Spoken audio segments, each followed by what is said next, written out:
Hello, and welcome to another episode of the We Build Families podcast.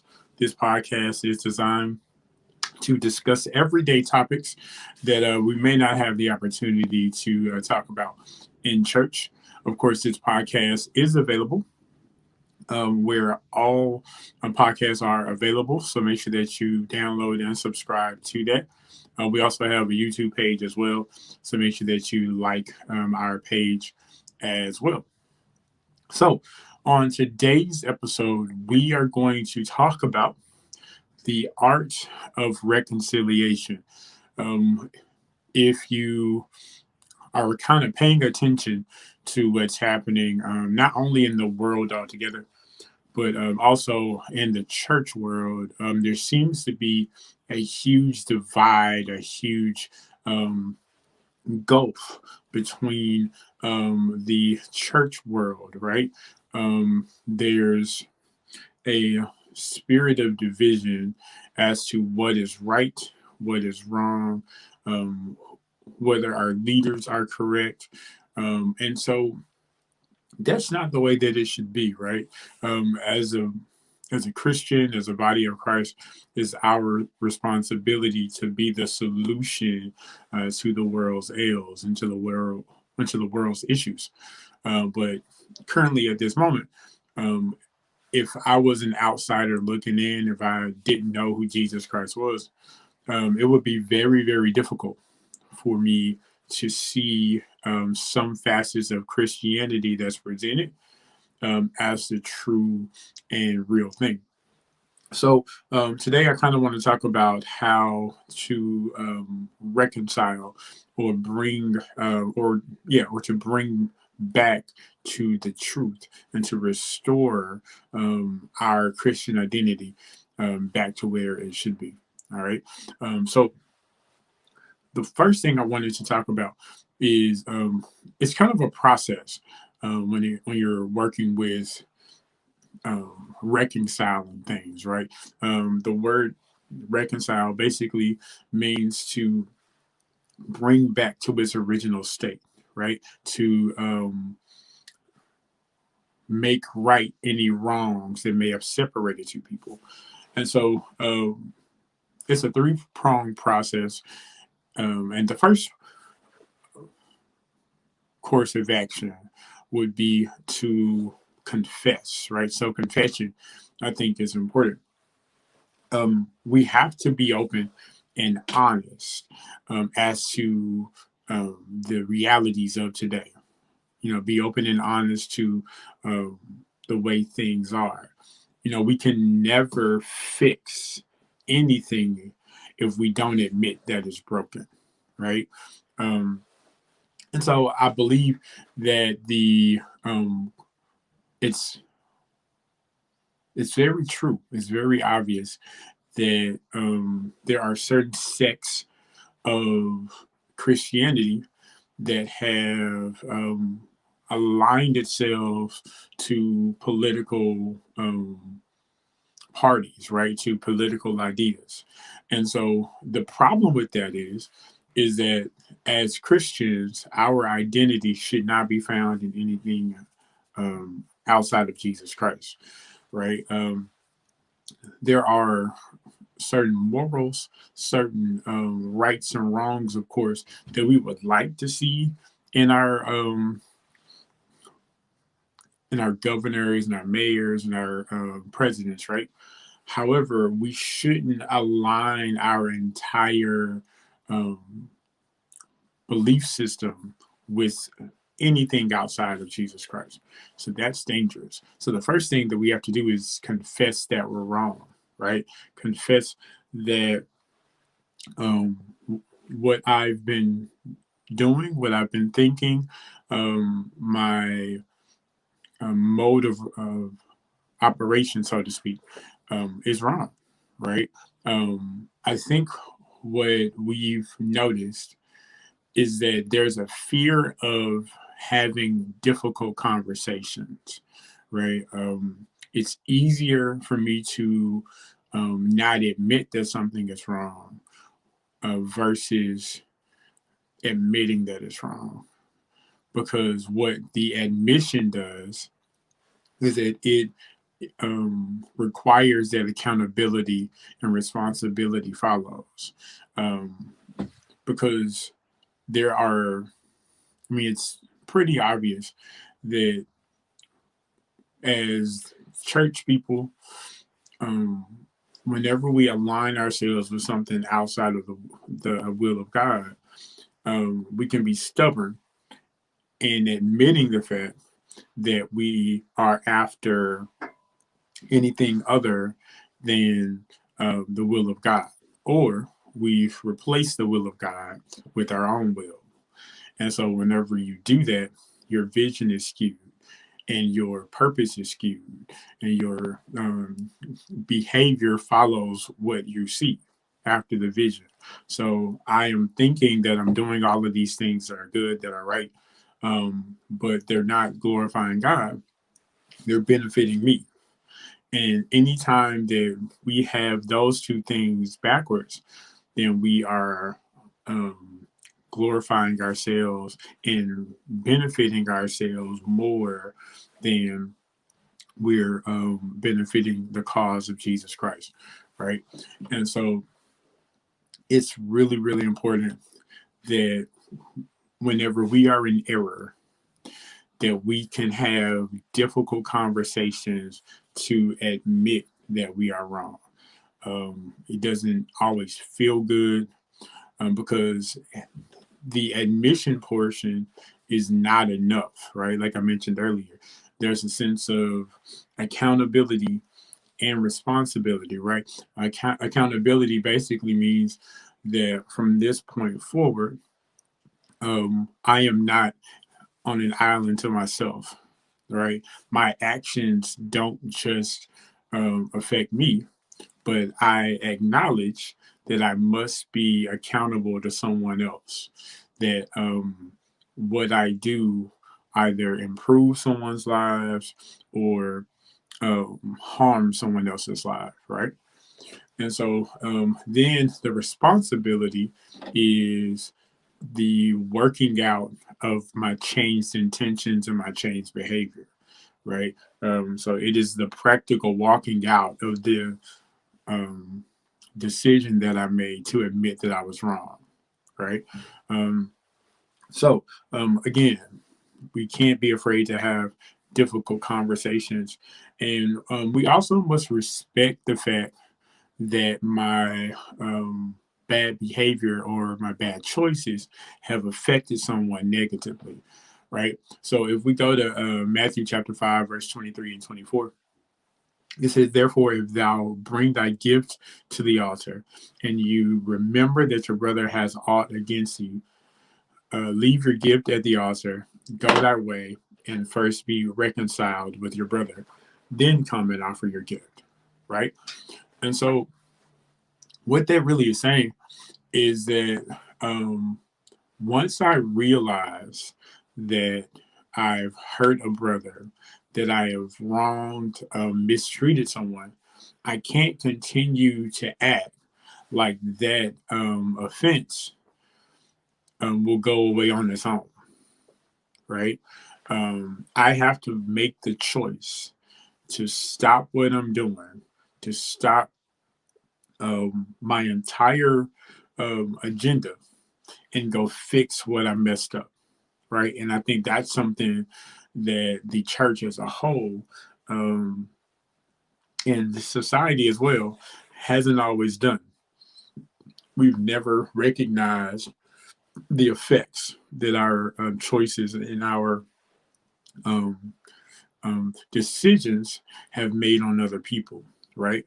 Because anytime that you're self-centered, then you're only looking at how you can benefit, and you don't care if you have to step on the neck of someone else in order to achieve the goals, as long as I get what I get, right? And so I think that's been an error in our society for a while, and you can see it now, right? We're in the middle of a pandemic right now.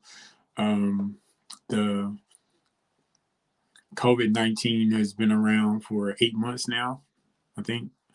And so what this pandemic has shown is that people are very offended at the thought of being responsible not to harm someone else, right? By choosing not to wear a mask, right? Choosing not to socially distance.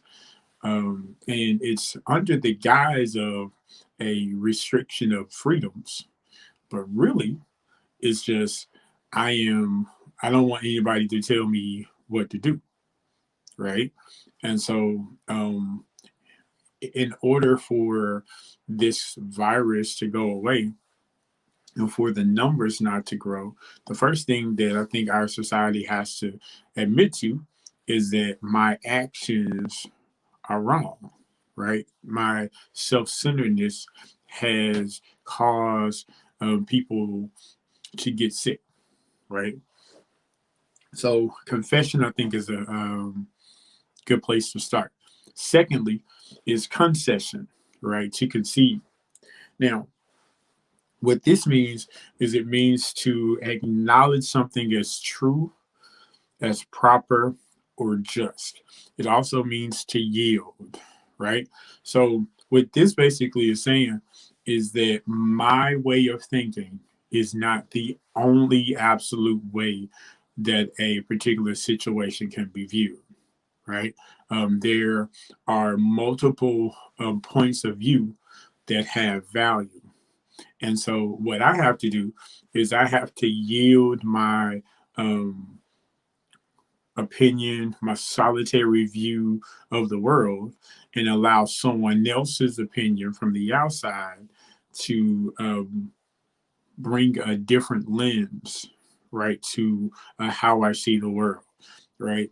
Um, One of the ways to fix the racial issues in our country is to admit, confess that, my way, my life is different from those that have been oppressed, and then to view their life and see how it affects them, and understand that that my life is not like that because of the color of my skin, right?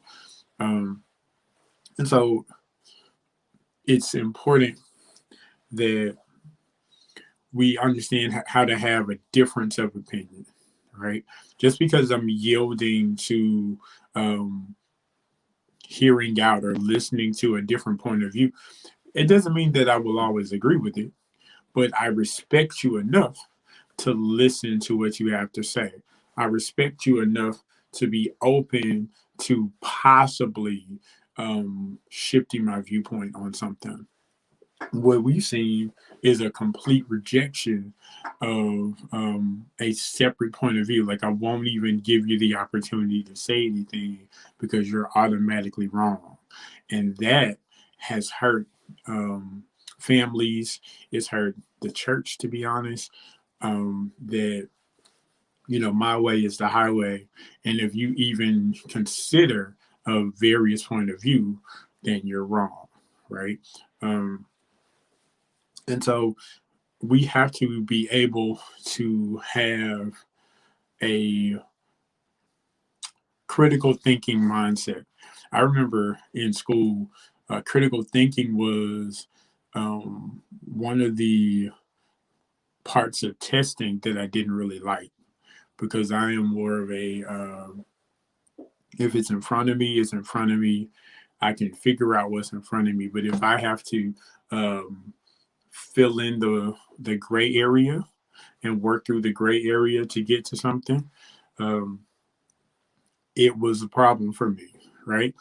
Because what I didn't realize is that I had a solitary point of view about viewing life altogether. And so, what that does is that it limits what I can experience in the world. If you only think that life is your street, your city, your small corner of the world, then when an alternate point of view is presented to you, you are hesitant and resistant to change, right? And so critical thinking basically looks at the entire situation prior to making a solution, or presenting an answer to the question, right? It doesn't um, filter its response based on emotion. It doesn't filter its response based on what it already knows. It seeks out additional information to make sure that its response is informed, right? So ask yourself, whenever I am presented with a um, alternate point of view, do I respond with my emotions, with my stubbornness, or um, do I use critical thinking to try to get all of the information that's necessary before I can make a informed response, an informed decision? Okay, so once you do that, once you go through the process of thinking critically, then there are times where you may not agree with the other party, and we just have to be okay with that. We, even as Christians, it's not our job to convince anybody of the truth. We present Jesus Christ. We present our testimony, right? And then once we do that, our job is done, because it's God that convicts the heart. It's the Holy Spirit that pricks the non-believer into a walk of faith, into a step of faith to accept Jesus Christ as Lord and Savior, right? And so we have to apply that really to a lot of other areas as well, right? We can, um, and this will lead to my next point, we can correct people when they are truthfully in error.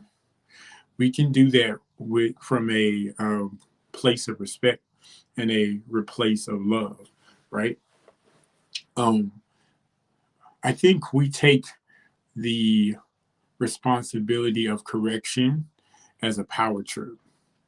We feel that it's our need to correct every wrong that we see. But the one thing that we forget is that correction is only really received and produces change when there's a sense of correction. I'm sorry, if there's a sense of connection, right? Um, I can receive a um, correcting point from my mother much easier than I can from a stranger on the street, right? Someone that I love, someone that I respect, someone that I've had experience with, if they call out my mess, if they call out um, what I'm doing wrong, it's more likely that I'm going to receive that and then go through the process of changing my behavior. If some random person tries to call me out, because again, I don't know you. I haven't gone through anything with you. There's no connection. So the first response normally is offense. Like, who do you think you are? Right? So, um, correction without connection is insulting, and it does create offense. Correction also must be backed with accountability, right? Um, it's hard to listen to somebody who's never gone through what you're going through, right? It's hard to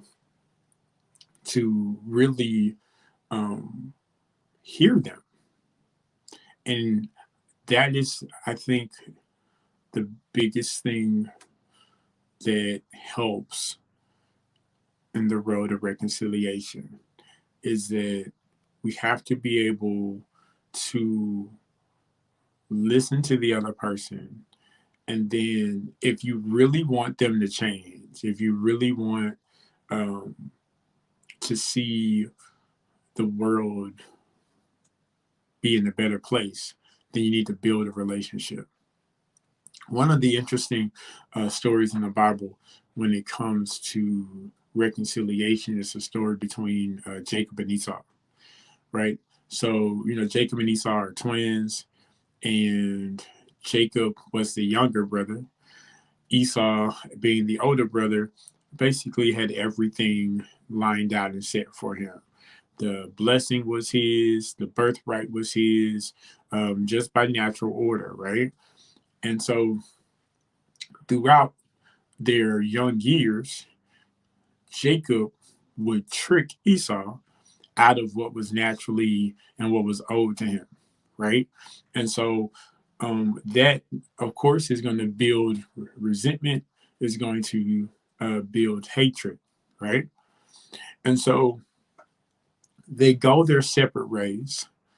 And Jacob, after living a life of tricking people, of getting over on them for his own benefit, he comes to himself and realizes that um, I'm no longer this person, right? This is when God changes his name from Jacob to Israel, because his legacy is not going to be tied to his history, right? There's a moment in time where God says, "Hey, you are not the person that you used to be."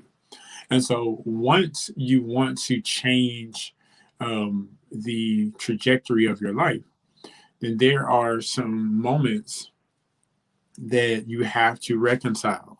There are old wounds that you have to make an attempt to heal and repair.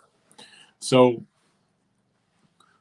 Jacob is fearful that when I see my brother, he's going to kill me because of all of these things that I've done to him. He has every right to be upset with me, right?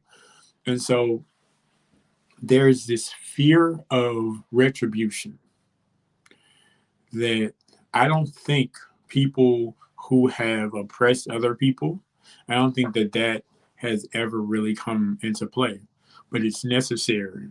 Um, because if I am under the, if I believe and admit that I'm wrong, then the heart of a wrongdoer is that, okay, there's going to be some type of justice for my bad actions, right? And so what Jacob doesn't know is that Esau has been missing the connection of his brother, right?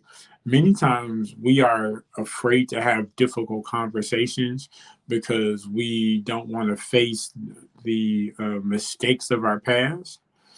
But what God does a lot of times is, while um, we are being worked on by God, the other person is being worked on by God as well. And we don't always see that, of course. And so we skirt around facing the truth, not knowing that God has been working on each person's heart.